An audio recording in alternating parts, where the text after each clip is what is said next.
Good morning everybody. ఈ year అంటే 2024-25 academic ఇయర్కి 10th క్లాస్ టెక్స్ట్ బుక్స్ కూడా మారాయి కదా, మీకు అందరికీ తెలుసు.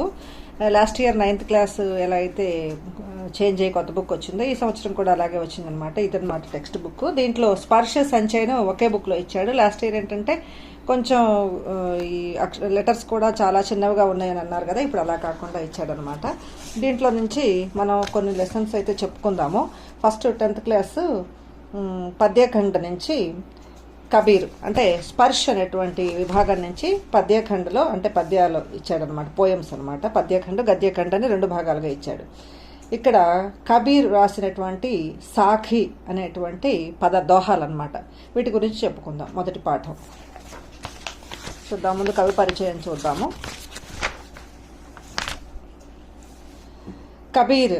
कबीर का जन्म 1398 में కాశీ మే హువా మానా జాతా హై. అంటే కబీరు 1398లో కాశీలో జన్మించినట్లుగా చెప్పబడుతూ ఉన్నది. గురు రామానందకే శిష్య కబీర్నే 120 వర్షకి ఆయు పాయి. అంటే ఈయన యొక్క కబీర్ యొక్క గురువు పేరు రామానంద్ అనమాట. రామానంద శిష్యుడు అయినటువంటి కబీరు 120 సంవత్సరాలు జీవించినట్లుగా చెప్పబడుతోంది. అంటే ఈయన 120 సంవత్సరాలు జీవించారనమాట. జీవన్కే అంతిమ కుచ్ వర్ష మగహర్ మే బితాయే ఔర్ వహీ చిర నిద్రా మే లీన్ హో గయే. ఈయన తన యొక్క జీవితంలో చివరి కాలంలో మగహర్లో, అంటే మగహర్ అనేటువంటి ప్రదేశం అనమాట, ఆ ప్రాంతంలో ఆయన గడిపారు. తర్వాత అక్కడే చిరనిద్ర అంటే అక్కడే ఆయన మరణించినట్లుగా చెప్పబడుతూ ఉందన్నమాట. कबीर का आविर्भाव ऐसे समय में हुआ था जब राजनीतिक, धार्मिक और सामाजिक क्रांतियाँ अपने चरम पर थी. అంటే కబీరు ఈయన భక్తికాల్లో అనమాట. హిందీ సాహిత్యాన్ని భక్తికాలు, వీరగాథకాలు, భక్తికాలు తర్వాత ఇలా విభజించారు కదా కాలాలుగా. దీంట్లో భక్తికాల్లో అనమాట. భక్తికాలు అయిపోతూ ఉన్నదనమాట, ఆధునిక కాలంలోకి వస్తున్నాము. ఆ సమయంలో ఈయన జన్మించినటువంటి సమయంలో అంటే 1398 నుంచి 1518 వరకు జీవించారు కదా. ఆ సమయంలో రాజనైతిక్ అంటే రాజకీయంగా, ధార్మిక్ అంటే మతపరంగా, సామాజిక క్రాంతి సామాజికంగా విప్లవాలు అపనే చరం పరిధి, ఆ విప్లవాల యొక్క చివరి స్థాయిలో ఉన్నటువంటి కాలం అనమాట అది. కబీర్ క్రాంతిదర్శి కవితే. ఈయన ఏంటంటే ఒక విప్లవ కవిలాగా అనమాట. క్రాంతిదర్శి అని అంటే విప్లవ భావాలు కలిగినటువంటి కవి. उनकी कविता में गहरी సామాజిక చేతన ప్రకట్ హోతీ హై. అందువలననే ఈయన కవితల్లో బాగా లోతైనటువంటి సామాజిక చైతన్యం కనిపిస్తూ ఉంటుంది. ఉన్కి కవిత సహజ హీ మర్మకో ఛూ లేతీ హై. ఆయన కవితలు సహజంగానే మర్మకో ఛూ లేతీ హై అని అంటే మన మనస్సును తాకుతాయి. అంటే మన మనసు యొక్క లోతుల్ని అవి తాకే విధంగా ఉంటాయి, అంటే మనసుకు హత్తుకుంటాయి అని అర్థం అనమాట. एक और धर्म के बाह्याडंबरों पर उन्होंने गहरी और तीखी चोट की है, तो दूसरे आत्मा परमात्मा के विरह मिलन के भावपूर्ण गीत गाए हैं. అంటే ఈయన కబీరు ఒకవైపు ఈ మతం యొక్క బాహ్యాడంబరాల మీద తన యొక్క తీవ్రమైన విమర్శలు చేస్తూనే, గహరి అంటే లోతైన, తీఖీ చోట్ అంటే తీఖీ అంటే తీవ్రమైన విమర్శలు చేస్తూనే, అంటే మతం యొక్క ఆచారాలు ఉంటాయి కదా, రకరకాల ఆచారాలను విమర్శిస్తూనే, దూసరి ఓరు మరొక వైపు ఆత్మ పరమాత్మకే విరహ మిలనకే భావపూర్ణ గీత్ గాయే హై. ఆత్మ మరియు పరమాత్మ యొక్క విరహము, ఆత్మ పరమాత్మ యొక్క కలయిక, వీటన్నిటి యొక్క భావపూర్ణ గీత్ గాయే హై అని అంటే అలాంటి భావాలతో కూడినటువంటి పాటలను కూడా ఆయన రచించి పాడారనమాట. అంటే ఒక పక్క మతాన్ని విమర్శిస్తూనే మరలా ఆత్మ పరమాత్మ అనే దాన్ని కూడా తన గీతాల్లో ఆవిష్కరించాడు ఈయన. कबीर శాస్త్రీయ జ్ఞాన की अपेक्षा అనుభవ జ్ఞానకు అధిక మహత్వ దేతే థే. ఈయన శాస్త్రీయ జ్ఞానానికి బదులుగా, శాస్త్రీయ జ్ఞానం కంటే ఎక్కువగా అంటే పోలిస్తే శాస్త్రీయ జ్ఞానం కంటే కూడా అనుభవ జ్ఞానానికే ఎక్కువ ప్రాధాన్యతనిచ్చేవాడు. మహత్వం అంటే ప్రాధాన్యత ఇవ్వడం అనమాట. అంటే చెప్పింది విని, లేదంటే అలా కాకుండా చెప్పింది విని పెద్దవాళ్ళు చెప్పింది ఆచరించుకుంటూ రావడము, అలా కాకుండా అంటే గుడ్డిగా నమ్మకుండా దేన్ని అనుభవ జ్ఞానం, తన అనుభవంతో సంపాదించుకున్నటువంటి జ్ఞానానికే ఎక్కువ ప్రాధాన్యతనిచ్చాడనమాట. ఉన్కా విశ్వాస్ సత్సంగమే థా. ఆయన ఎక్కువ నమ్మకం సత్సంగతో ఉండి, అంటే ఏంటంటే తనలాంటి సాధువులు, సంతులు వీళ్ళతోటి ఎక్కువగా కాలం గడిపేవాడు అనమాట. సత్సంగము అంటే మంచి వాళ్ళతోటి ఫ్రెండ్షిప్ అనమాట, స్నేహం అనమాట. और वे मानते थे कि ఈశ్వర్ ఏక హై, ఇంకా ఆయన ఏమని నమ్మేవాడంటే ఈశ్వర్ ఏక హై, భగవంతుడు ఒక్కడే అని, ఒక నిర్వికార హై, అరూప్ హై, అతనికి రూపం లేదు, గుణం లేదు అని చెప్పి నమ్మేవాడు అనమాట. అంటే విగ్రహారాధనని ఈయన విగ్రహారాధనని ఖండించాడనమాట. ఈశ్వరుడు ఒక్కడే అని, అతనికి ఆకారం లేదని, గుణం లేదని నమ్మేవాడు. కబీర్కి భాష పూర్వీ జనపదకి భాష థీ, ఈయన పూర్వీ జనుల భాష అనమాట. అంటే గ్రాంధిక భాష అని చెప్పి అంటుంటాం కదా, అలాంటి భాష అనమాట. అంటే జనసామాన్యులు వాడేటువంటిదే పూర్వీ జనపదకి భాష. उन्होंने जनचेतना और जन भावनाओं को अपने सबद और साखियों के माध्यम से जन जन तक पहुंचाया. ఈయన జనచేతన అంటే ప్రజా చైతన్యము మరియు జనభావనకు ప్రజల యొక్క భావనల్ని అపనే సబద్ ఔర్ సాఖియోం మే, సబద్ అంటే గేయము, శబ్ద్, ఒక పాటలాగా రాగయుక్తంగా పాడేదాన్ని సబద్ అంటారు. సాఖియం అంటే ప్రత్యక్ష రూపంగా తను తెలుసుకున్నటువంటి జ్ఞానాన్ని ఈ దోహాల రూపంలో రాశాడు కాబట్టి వాటిని సాఖి అని కూడా అంటారనమాట. సబద్, సాఖి అంటారు కబీర్ రాసినటువంటి రచనల్ని, ఆయన యొక్క దోహాలను అనమాట. వీటి ద్వారా కే మాధ్యంసే అంటే వీటి ద్వారా జన తక్ పహుంచాయా అంటే ప్రజలందరి దగ్గరికి కూడా చేరవేశాడు తన యొక్క ఈ గీతాల ద్వారా, సబద్ సాఖి అనేటువంటి గీతాల ద్వారా ఈ తన యొక్క భావాలన్నింటినీ కూడా ప్రజలందరి దగ్గరికి చేరవేశాడు. ఇంతటితోటి కవి పరిచయం అయిపోయింది కబీర్ గురించి. ఇప్పుడు పాఠ ప్రవేశం అనమాట. సాఖి పాఠం పేరే సాఖి కదా. సాఖి శబ్ద్ సాక్షి శబ్ద్ కా హీ తద్భవ రూప హై. సాక్షి అనే దానికి తత్సం తద్భవ రూపులు ఉన్నాయి కదా. తత్సం అంటే సంస్కృత పదం నుంచి వచ్చింది, తద్భవ్ అంటే హిందీ పదము అని చెప్పి సాక్షి అనేటువంటి దానికి తద్భవ రూపమే సాఖి అనమాట. సాక్షి శబ్ద్ సాక్ష్యసే బనా హై. ఇది నిజానికి సాక్ష్య అంటే తెలుగులో కూడా సాక్ష్యము అంటుంటాం కదా, అలా విట్నెస్ అనమాట. సాక్ష్య అనేటువంటి పదం నుంచి ఇది జన్మించిందనమాట. జిస్కా అర్థ హోతా హై ప్రత్యక్ష జ్ఞానం. సాక్షి అంటే ఏంటి? ప్రత్యక్ష జ్ఞానము. విట్నెస్ అంటే కూడా అదే కదా, మనము చూసి తెలుసుకునేటువంటి జ్ఞానం అనమాట. యహ ప్రత్యక్ష జ్ఞానం గురు శిష్యకో ప్రదాన్ కర్తా హై. ఈ ప్రత్యక్ష జ్ఞానము సాధారణంగా గురువు శిష్యునికి బోధిస్తూ ఉంటారు. సంత సంప్రదాయమే అనుభవ జ్ఞానికి హీ మహత్తా హై. అంటే ఈ కబీరు సంత సంప్రదాయం నుంచి వచ్చాడు కదా, ఆయన అనుభవ జ్ఞానానికే ప్రాధాన్యతనిస్తాడు, శాస్త్రీయ జ్ఞానానికి నహి. శాస్త్రీయ జ్ఞానానికి ప్రాధాన్యత లేదు వీళ్ళ దాంట్లో. కబీర్ కా అనుభవ క్షేత్ర విస్తృత. మరి అనుభవం ద్వారా చెప్పాడు కదా ఈ దోహాలన్నీ కూడా కబీరు. ఈయన అనుభవ క్షేత్రము అంటే ఈయన ఒక అనుభవ క్షేత్రం చాలా విశాలమైందనమాట. ఎలా? కబీర్ జగహ్ భ్రమణ్కర్ ప్రత్యక్ష జ్ఞాన ప్రాప్త కర్తే. ఈయన చాలా చోట్ల తిరిగి, చాలా ప్రదేశాల్లో తిరిగి ప్రత్యక్ష జ్ఞానాన్ని ఈయన సంపాదించుకున్నాడు.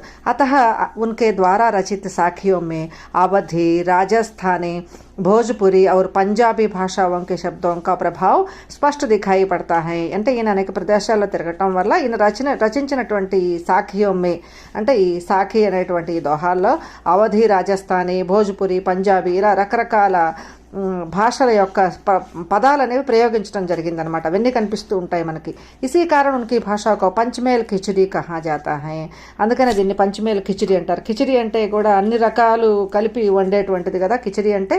అందుకనే ఈయన దోహాలని ఈయన కూడా అలా అంటారనమాట. కబీర్కి భాషకు సధుక్కడి భీ కహా జాతా హై. దీన్ని సధుక్కడి అని కూడా అంటారు. సాఖి వస్తుతః దోహా ఛంద్ హీ హై. సాఖి అంటే నిజానికి ఇది దోహానే. జిస్కా లక్షణ హై 13 और 11 के విశ్రామ్ సే 24 మాత్ర. దీని ఈ ఛందస్సు యొక్క లక్షణం ఏంటి? దోహా యొక్క లక్షణం ఏంటంటే 13 అక్షరాలు మరియు 11 అక్షరాలతోటి మొత్తం 24 అక్షరాలతోటి ఉంటుందన్నమాట. అంటే మొదటి లైన్లో 13 అక్షరాలు, తర్వాత 11 అక్షరాలు అన్నమాట.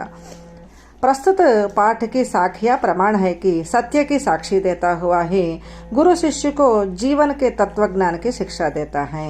ఇప్పుడు ప్రస్తుతం మనకి ఈ పాఠంలో ఇచ్చినటువంటి ఈ సాఖి ఏంటంటే సత్యాన్ని దర్శింపజేస్తూ మనకి గురువు శిష్యుడికి ఇచ్చేటువంటి తత్వజ్ఞానంలాగా మనకి ఇక్కడ ఇవ్వబడుతుంది అనమాట. యహ శిక్ష జితనీ ప్రభావపూర్ణ హోతీ హై ఉతనీ హీ యాద్ రహ జానే యోగ్య భీ. ఇది ఎంత ప్రభావవంతంగా ఉంటుందో అంతే మనము గుర్తుపెట్టుకునే విధంగా కూడా ఉంటుందన్నమాట. అంటే దాన్ని మనము విని సులభంగా గుర్తుపెట్టుకోగలుగుతాం, అంతగా అది మన మనసుని హత్తుకుంటుందన్నమాట. ఇప్పుడు ఇక పాఠంలోకి వెళ్దాం. ఇంకా దోహాలు చూడండి. ఇక్కడ దోహాలు మొత్తం 8 దోహాలు ఉన్నాయి ఇక్కడ. ఈ పాఠంలో మొత్తం 1 2 3 4 5 6 7 8 మొత్తం 8 దోహాలు ఇచ్చాడనమాట. 8 దోహాలకి కూడా ఒకసారి చక్కగా చదివి దాని అర్థాలు ఏంటో తెలుసుకుందాం. ఐసీ బాణీ పోలియే मन का आपा खोई अपना तन शीतल करई औरनुको सुख होई. మీనింగ్ చూద్దాం ఇప్పుడు. ఐసీ బాణీ బోలియే, ఎలాంటి మాటలు మాట్లాడాలి అంటే మన్కా ఆపా ఖోయ్, మనం మాట్లాడే మాటల వల్ల అహంకారం అనేది నశించాలి, అంటే అహంకారంతో మాట్లాడకూడదు అని మొదటి దోహా యొక్క ఈ మొదటి లైన్ యొక్క అర్థం అనమాట. ఐసీ బాణీ బోలియే, ఐసీ అంటే ఇలాంటి, బాణీ బోలియే అంటే మాటలు మాట్లాడండి, మన్కా ఆపా ఖోయ్ అంటే మనస్సులో అహంకారం పోయే విధంగా. తర్వాత సెకండ్ లైన్ చూద్దాం. అపనా తన్ శీతల్ కరై ఔరనుకో సుఖ్ హోయ్. దీనివల్ల తన్ అంటే శరీరము అని, శీతల్ అంటే చల్లగా ఉంటుంది. అపనా తన్ శీతల్ కరే అంటే మన శరీరము చల్లగా ఉంటుంది అంటే ఏంటంటే మనకు కూడా హాయిగా ఉంటుంది అని అర్థం అనమాట ఇక్కడ. ఔరనుకో సుఖ్ హోయ్, ఇతరులకు కూడా సుఖంగా సంతోషంగా ఉంటుంది. అంటే ఎప్పుడైనా సరే మనం మంచి మాటలు మాట్లాడినప్పుడు ఇతరులకు కూడా చాలా సంతోషంగా ఉంటుంది వినడానికి, అలాగే మనకు కూడా బాగుంటుంది అన్నమాట. అహంకారపూరితంగా మాట్లాడకూడదు అని చెప్పి దీని యొక్క అర్థం అనమాట. ఇప్పుడు రెండవ దోహా చూద్దాము. कस्तूरी कुंडली बसई मुरुगु ढूंढे बन माही ऐसे घटी घटी राम है दुनिया देखई नाही. ఇంకొకసారి చూద్దాం. కస్తూరి కుండలి బసై మురుగు ఢూంఢై మన్ మాహి ఐసే ఘటి ఘటి రామ్ హై దునియా దేఖై నాహి. కస్తూరి అంటే సువాసన అన్నమాట. సువాసన కుండలి బసై మురుగు ఢూంఢై పనిమాహి. మురుగు అంటే ఇక్కడ కృష్ణ జింక అనేటువంటి ఒక కస్తూరి మృగము అంటారు కదా, ఆ కస్తూరి మృగము యొక్క దాని యొక్క నాభిలోనే, కుండలి అంటే నాభి అనమాట, దాని నాభిలోనే ఈ కస్తూరి అంటే సువాసన అనేది ఉంటుంది. కానీ అది ఎక్కడి నుంచి వస్తుంది ఆ సువాసన అని చెప్పి ఢూంఢే అంటే వెతకడం, బన్ మాహి, బన్ అంటే అడవి, వన్ అంటే అడవి కదా ఇదనమాట. ఈ బన్ మాహి అంటే ఈ అడవి అంతా వెతుకుతుంది అనమాట, అడవిలో అంతా వెతుకుతుంది అది ఎక్కడి నుంచి సువాసన వస్తుందా అని చెప్పి అడవంతా వెతుకుతుంది ఈ కస్తూరి మృగం అనేది అనమాట. కానీ అది దాని సువాసన ఎక్కడ ఉంటుంది, దాని నాభిలోనే ఉంటుంది అనమాట. అలానే ఐసే ఘటి ఘటి రామ్ హై, అదేవిధంగా ఘటి ఘటి అంటే ఇన్ ఎవ్రీబడి, ప్రతి ఒక్కళ్ళలో కూడా రామ్ హై అంటే భగవంతుడు ఉన్నాడు అని చెప్పనమాట. ప్రతి ఒక్కళ్ళలో కూడా భగవంతుడు ఉన్నాడు. దునియా దేఖై నహి, కానీ ఈ ప్రపంచం చూడటం లేదు, ఎవరికి వాళ్ళు చూసుకోవటం లేదనమాట. ప్రపంచం అంతా వెతుకుతూ ఉన్నారు, ఈ ప్రపంచంలో ఎవరు అలా చూడటం లేదు. అంతా తీర్థస్థలాలు, గుడులు, అలాగే అనేక ప్రదేశాల్లో మరి అనేక పూజలు, వీటన్నిటిలో వెతుకుతూ ఉన్నారు, కానీ వాళ్ళ దగ్గరే వాళ్ళ హృదయాల్లోనే భగవంతుడు ఉన్నాడు అని చెప్పేసి తెలుసుకోవటం లేదు అని చెప్పి మనం ఈ దోహా యొక్క అర్థం అనమాట. తర్వాత మూడో దోహా చూద్దాం. జబ్ మై థా తబ్ హరి నహి అబ్ హరి హై మై నహి సబ్ అంధియారా మిట్ గయా జబ్ దీపక్ దేఖ్యా మాహి. ఇంకొకసారి చూద్దాం. జబ్ మై థా తబ్ హరి నహి అబ్ హరి హై మై నాహి సబ్ అంధియారా మిట్ గయా జబ్ దీపక్ దేఖ్యా మాహి. దీని యొక్క అర్థం ఏంటంటే జబ్ మైథా, మై అంటే ఇక్కడ అహంకారం అనమాట. జబ్ మైథా తబ్ హరి నహి, అహంకారం ఎప్పుడైతే మనలో ఉంటుందో అప్పుడు భగవంతుడు మనకు కనిపించడు. అబ్ హరి హై మై నహి, అబ్ అంటే ఇప్పుడు హరి హై అంటే భగవంతుడు అనేవాడిని కనుక మనం కనుక్కోగలిగితే అప్పుడు అహంకారం అనేది లేదు. అంటే మనలోంచి అహంకారం ఎప్పుడు దూరం అవుతుందో అప్పుడు మాత్రమే మనము భగవంతుడిని తెలుసుకోగలుగుతాము.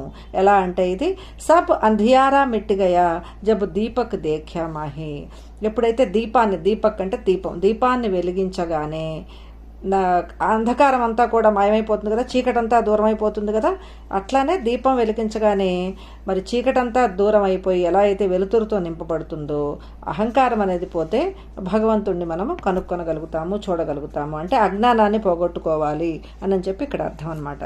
తర్వాత దోహా చూద్దాం చూడండి.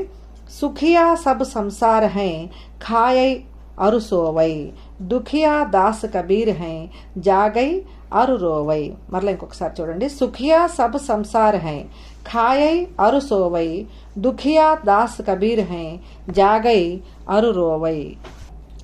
ఇది చూడండి. సుఖియా సబ్ సంసార్ హై అంటే ఈ ప్రపంచంలో, సంసారం అంటే ప్రపంచం, ఈ ప్రపంచంలో అందరూ కూడా హాయిగా ఖాయై అరుసోవై అని అంటే అజ్ఞానం అనేటువంటి అంధకారంలో మునిగిపోయి నిద్రిస్తూ ఉన్నారు. అంటే ఈ అజ్ఞానాన్నే వాళ్ళు సంతోషంగా భావిస్తూ మాయలో మునిగిపోయి ఉన్నారనమాట. సుఖియా అంటే సంతోషంగా ఉన్నారు. సబ్ సంసారహై ఖాయై అరుసోవై అంటే ఈ సంసారం అనేటువంటి దాంట్లో మునిగిపోయి ఈ మాయలో పడిపోయి నిద్రిస్తూ ఉన్నారు, అజ్ఞానంలో ఉన్నారు. దుఖియా దాస్ కబీర్ హై కానీ కబీర్ దాస్ తన గురించి తాను చెప్పుకుంటున్నాడు అనమాట. కానీ కబీర్ దాసు దుఃఖంతో ఉన్నాడు, జాగై మెలకువగా ఉన్నాడు, అంటే ఎలర్ట్గా ఉన్నాడు. అరు రోవై అంటే అదే రోధిస్తూ ఉన్నాడు అనమాట. భగవంతుడిని తెలుసుకోవాలి అంటే ఈ మాయ నుంచి బయటపడాలి అని చెప్పి కబీర్ దాసు జాగరూకతతో ఉండి రోధిస్తూ ఉన్నాడు. కానీ ప్రపంచం ఎలా ఉన్నది? ప్రపంచం అంతా కూడా ఈ మాయలో మునిగిపోయి, మత్తులో మునిగిపోయి నిద్రిస్తూ ఉన్నది, అజ్ఞానం అనే దాంట్లో నిద్రిస్తూ ఉన్నది అని చెప్పి చెప్తున్నాడు అనమాట. తర్వాత దోహా. బిరహు భువంగం తన్ బసై మంత్ర నా లాగై కోయి రామ బియోగి నా జివై జివైతో బౌరా హోయి. మరలా ఇంకొకసారి చూడండి. బిరహు భువంగం తన్ బసై మంత్ర నా లాగై కోయి రామ బియోగి నా జివై జివైతో బౌరా హోయి. దీని అర్థం చూడండి. విరహం అనే భగవంతుని నుంచి దూరంగా ఉండటము, విరహము అనేటువంటి భువంగం తన్ బసై. భువంగం అంటే ఇక్కడ భుజంగం అని అర్థం. భుజంగం అంటే పాము కదా, అలాంటి పాము ఎవరి దగ్గర, ఎవరి శరీరంలో అయితే ఉంటుందో మంత్ర నలాగై కోయి. జనరల్గా పాము మంత్రాలు వేసి విషాన్ని పోగొట్టడం అలా చేస్తుంటారు కదా. కానీ భగవంతుడి నుంచి విరహము అనేటువంటి ఆ సర్పం ఎవరి శరీరంలో అయితే ఉంటుందో వాళ్ళకి ఏ మంత్రము కూడా పనిచేయదు. రామ వియోగి నా జీవై అంటే రామ్ అంటే ఇక్కడ భగవంతుడు అనమాట. భగవంతుడు వియోగంలో వాళ్ళు అసలు జీవించలేరు. జీవైతో బౌరా హోయి ఒకవేళ జీవించినా కూడా ఆ పిచ్చిలో ఉంటారన్నమాట. భగవంతుడిని కనుక్కోవాలి, తెలుసుకోవాలి అనేటువంటి ఉన్మాదంతో జీవిస్తారు అని చెప్పి చెప్తున్నాడు అనమాట ఇక్కడ కబీరు. తర్వాత దోహ. నిందక్ నేడా రాఖియే ఆంగణి కుటీ బంధాయి బిన్ సాబణ్ పాణి బిన నిర్మల్ కరై సుభాయి. మరలా ఇంకొకసారి చూడండి. నిందక్ నేడా రాఖియే ఆంగణి కుటీ బంధాయి బినా సాబణ్ పాణి బిన నిర్మల్ కరై సుభాయి. దీని అర్థం చూద్దాము. నిందక్ నేడా రాఖీ అంటే నిందక్ అంటే విమర్శ చేసేవాడిని, నిందించేవాడిని. నేడా రాఖీ అంటే నేడా అంటే నిపట్ అనమాట, దగ్గరగా ఉంచుకోవాలి. మనల్ని విమర్శించేవాడిని ఎప్పుడు కూడా మన దగ్గరలోనే ఉంచుకోవాలి. ఆంగణి కుటీ బంధాయి అవసరమైతే వాళ్ళకి మన వాకిలి ఎదురుగానే ఒక కుటీరము తయారు చేసి మన ఎదురుగా కూడా ఇల్లు కట్టించి ఇచ్చి కూడా ఉంచుకోవాలన్నమాట. ఎలా, ఎందుకని అంటే బిన్ సాబణ్ పానీ బిన నిర్మల్ కరై సుభాయి. బిన్ అంటే లేకుండా, సాబణ్ అంటే సబ్బు, పానీ అంటే నీరు, పానీ అన్నమాట. అంటే సబ్బు నీరు రెండు కలిస్తేనే నిర్మల కరై సుభాయి అంటే ఎలా అయితే శరీరాన్ని శుభ్రపరుస్తామో, సబ్బు నీరు కలిపి శరీరాన్ని ఎలా శుభ్రం చేసుకుంటామో అలా మన స్వభావము మరి మనకెప్పుడు తెలుస్తూ ఉండాలంటే విమర్శకుడు మన దగ్గర ఉండాలి. అప్పుడే మన గురించి మనం చక్కగా తెలుసుకోగలుగుతాము, మన యొక్క తప్పుల్ని దిద్దుకోగలుగుతాము, మార్చుకోగలుగుతాము అని అన్నమాట. అది దీని యొక్క అర్థం. తర్వాత పోయం చూడండి. పోథీ పఢి పఢి జగ్ మువా పండిత్ భయాన కోయి ఏకై అషిర్ పీవుక పఢైసు పండిత్ హోయి. మళ్ళీ ఇంకొకసారి. పోథీ పఢి పఢి జగ్ మువా పండిత్ భయాన కోయి ఐకై అషిర్ పీవుక పఢైసు పండిత్ హోయి. అంటే చూడండి, పోథి అంటే గ్రంథం అనమాట. పఠన అంటే చదవటం కదా. అంటే గ్రంథాలు చదివి జగ్ మువా ఈ జనాలందరూ కూడా పడి చదివి చచ్చిపోయారే కానీ పండిత్ భయాన కోయి ఎవరు కూడా పండితుడు కాలేదు. అంటే ఎన్ని గ్రంథాలు చదివినా పండితుడు కాలేడు. అంటే మంచి స్వభావాన్ని మనం తీసుకోవాలి తప్ప పుస్తకాలు చదివితే సరిపోదు అని అనమాట. ఇంకా ఏకై అషిర్ పీవుక, ఏకై అంటే ఒక అక్షరం, భగవంతుడి మీద ప్రేమ. అషిర్ అంటే ఇక్కడ అక్షరం అనమాట. పీవ్ అంటే భగవంతుడి మీద ప్రేమ అనేటువంటి ఆ ఒకే ఒక్క అక్షరాన్ని, ఆ అక్షరాన్ని కనుక మనం నేర్చుకుంటే, చదువుకుంటే, అంటే భగవద్భక్తిని మనం అలవాటు చేసుకుంటే పఢైసు పండిత్ హోయ్ అది చదివితే మనం పండితులం అయిపోతాం, మంచి పండితులుగా మారిపోతాము. అంటే భగవద్భక్తి అనేటువంటి జ్ఞానాన్ని మనం అలవర్చుకోవాలి అని చెప్పి ఇక్కడ చెప్తున్నాడు అనమాట. తర్వాత హమ్ ఘర్ జాలియా ఆపణ లియా మురాడా హాథీ అబ్ ఘర్ జాలౌ తాసుక జే చలై హమారే సాథీ. ఇది చివరి దోహ అనమాట. మళ్ళీ ఇంకొకసారి చూడండి.